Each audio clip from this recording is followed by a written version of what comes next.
নমস্কার। আমাদের কথা চ্যানেল আমাদের বিবেকের কথা বলে, আমাদের মতো সাধারণ মানুষের মনের কথা তুলে ধরে। আজ এরকমই একটা কবিতা, আমার বৃত্ত, কণ্ঠে এবং কলমে চিত্রা চক্রবর্ত। আমার বৃত্ত।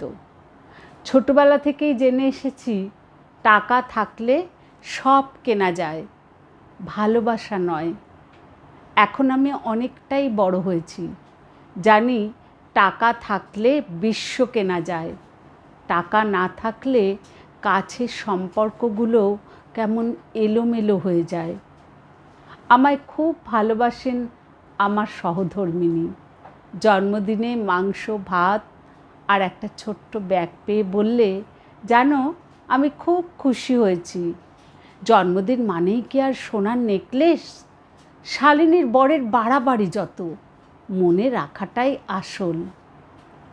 বুঝতে পারি ওর মনের অতলান্তের দুঃখটা।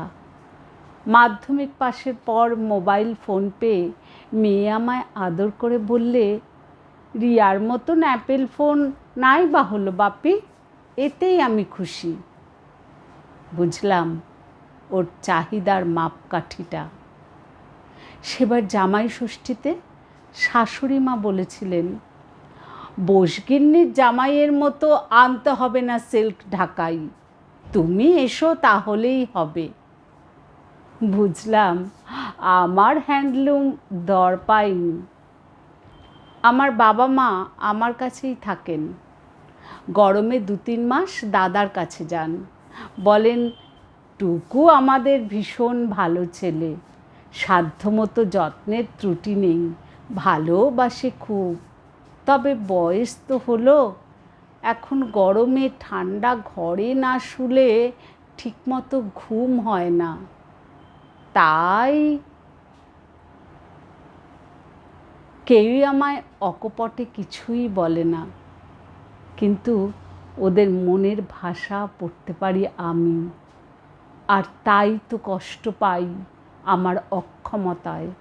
আমার অন্তর ক্ষত বিক্ষত হয়, কিন্তু রক্ত ঝরাতে দিই না, বরং নিজেকে নিংড়ে দিই কাজের জগতে।